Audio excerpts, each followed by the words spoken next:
Be standing here in the Final Four is about as amazing a thing that I could have ever conceived of happening. Someone who had no money, who lost his last race, who everyone basically ignored as I traveled around South Carolina, Iowa, and New Hampshire and just talked to people. A town hall meeting after 700 town hall meetings just going around.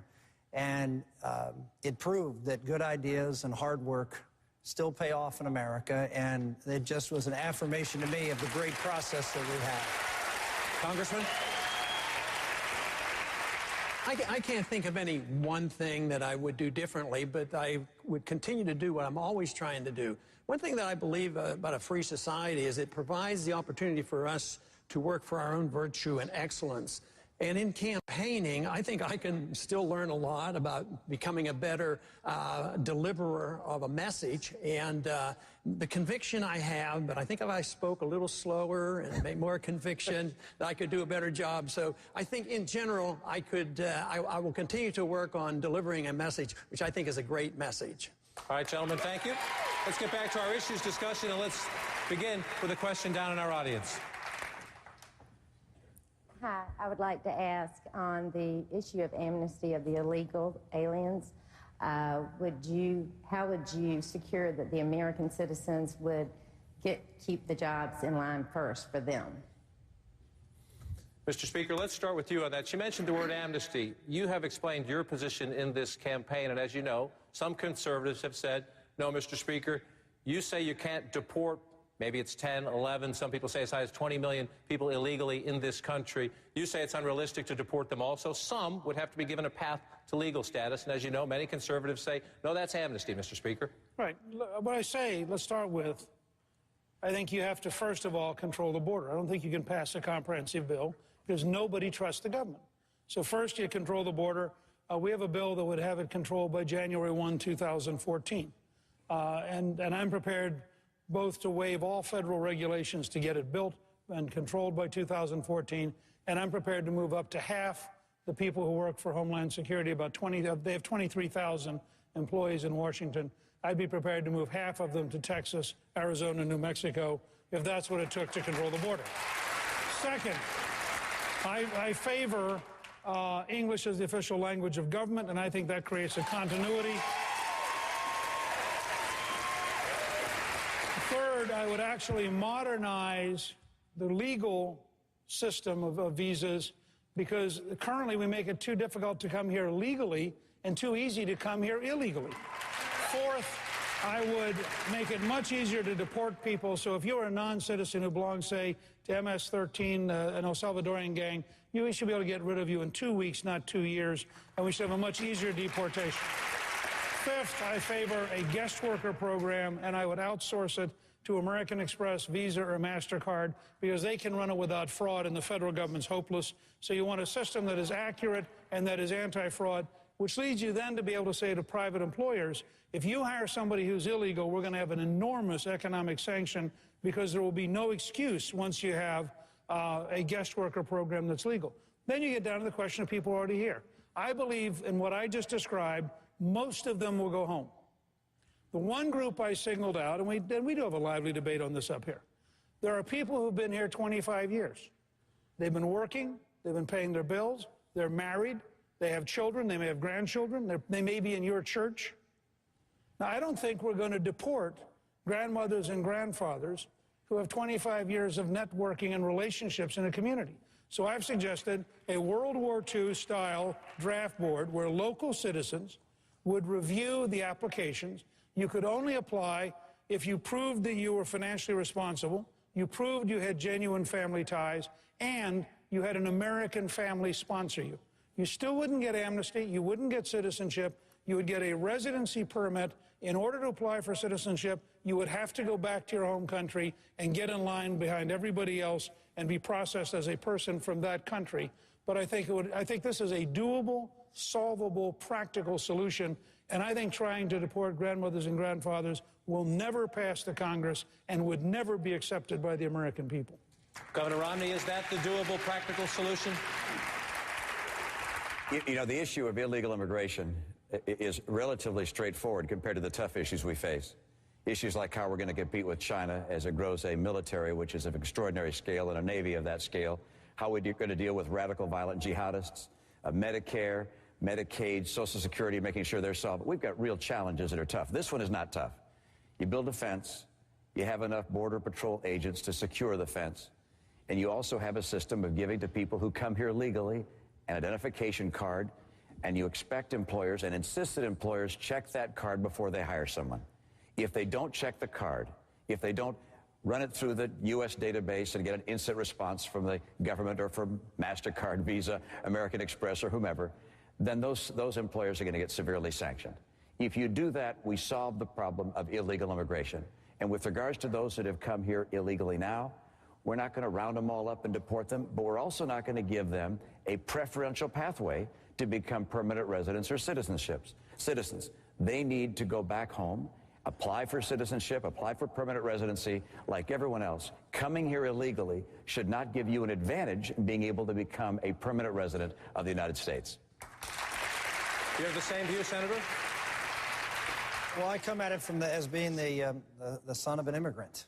My grandfather came to this country and brought my dad when he was 7 years old, and that's the story that I love and familiar with, and believe in the heart of hearts that that immigration is people who want to come to this country and be Americans is really the continuing infusion of freedom and enthusiasm for our country. But when you come here illegally, the first act you take is to break our law. That's a different story. And we have two folks here, both Governor Romney and Speaker Gingrich. Mitt Romney has a position now that people have to go home, but as few as just a few years ago, he said that there could be a pathway to citizenship. He's repeatedly said that. Now he's changed his position. I understand that. He's done that on a couple of occasions. And you have Speaker Gingrich, who believes there needs to be a legal pathway. That's where President Obama's position is. I think we need, again, just like health care, we need a clear contrast. Someone who can say, look, I have always been for making sure that the law is enforced and enforced fairly. I grieve for people who have been here 25 years and maybe have to be separated from their family if they were picked up and deported. But my father grieved for his father when he came to this country and lived here 5 years, and other folks who sacrificed, who came here to America, did it the right way according to law, because America was worth it. And if you want to be an American, the first thing you should do is respect our laws and obey our laws. And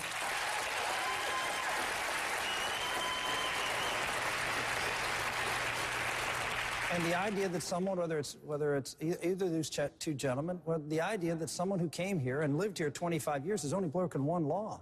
If they've worked for 25 years, they've been breaking the law for 25 years. If they've been working, they have probably stolen someone's Social Security number, and they've committed Social Security fraud.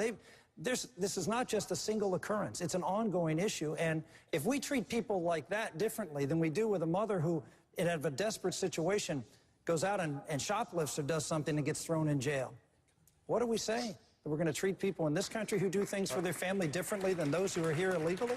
I don't think so. You mentioned both Governor Romney and the Speaker. Take a moment quickly. I want to bring Congressman Paul into the conversation. He is essentially saying he doesn't trust you on this. Well, I ran for president 4 years ago. This was the position I described when I ran 4 years ago, wrote a book, laid out my position.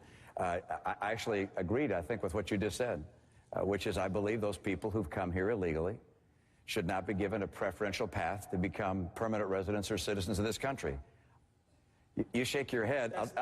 Look, I'll be happy to show you the quotes of what you said, that people should have a pathway to citizenship. And the path, not citizenship, pathway to be legal in this country, not citizenship. And the pathway that I've described is that those individuals who come here illegally should be able to register in this country, have a temporary period to arrange their affairs, and return home and get at the back of the line like everyone else.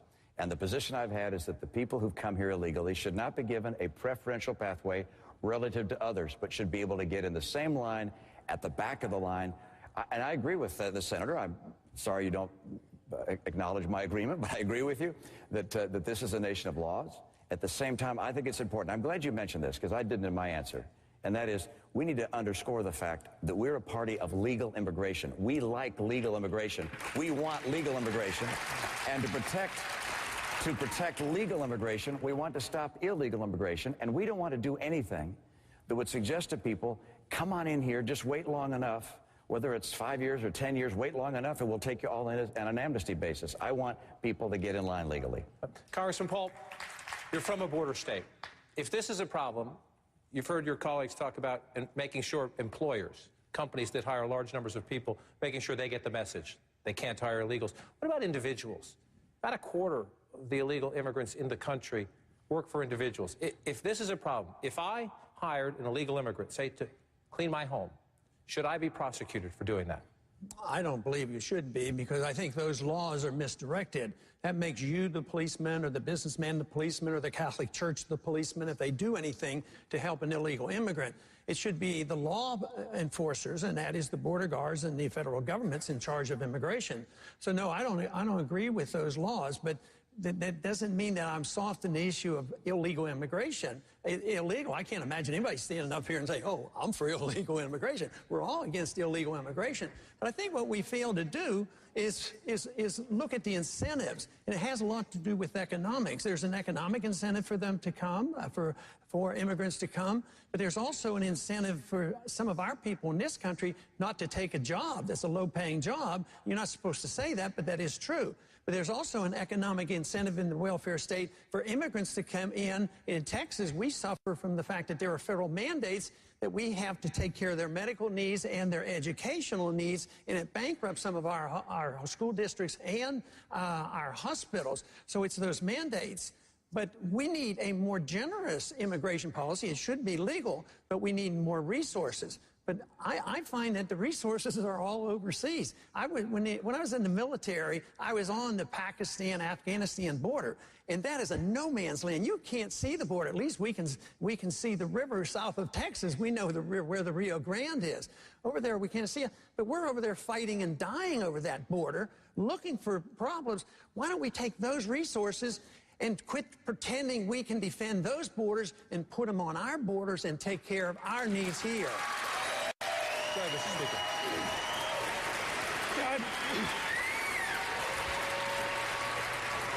John, I just think if you're going to raise immigration, I want to make the point that on the very first day that I'm inaugurated, I will issue an executive order to the Justice Department to drop the lawsuits against South Carolina, Alabama, and Arizona. The federal government should enforce the law, not stop states from helping it enforce the law.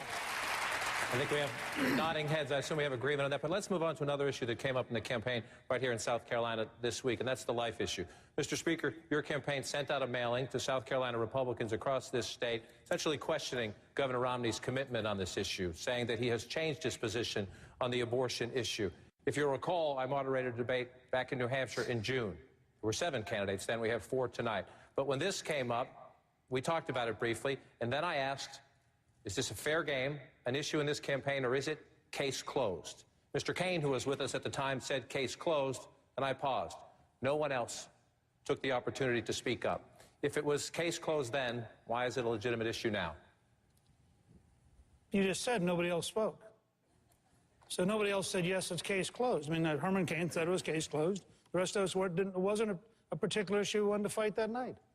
I mean, we are allowed to run our own campaigns, John. It's not an automatic requirement that we fit in your debate schedule. This is a very straightforward question. Governor Romney, and I accept this. I mean, Governor Romney has said that he had an experience in a lab and became pro-life, and I accept that. After he became pro-life, Romney Care does pay for tax-paid abortions. Romney Care has written into it Planned Parenthood, the largest abortion provider in the country, by name, does not have any right to life group written into it. He did appoint pro-abortion judges, and a branch of the government, which included his appointees, did agree to fund an abortion clinic for Planned Parenthood.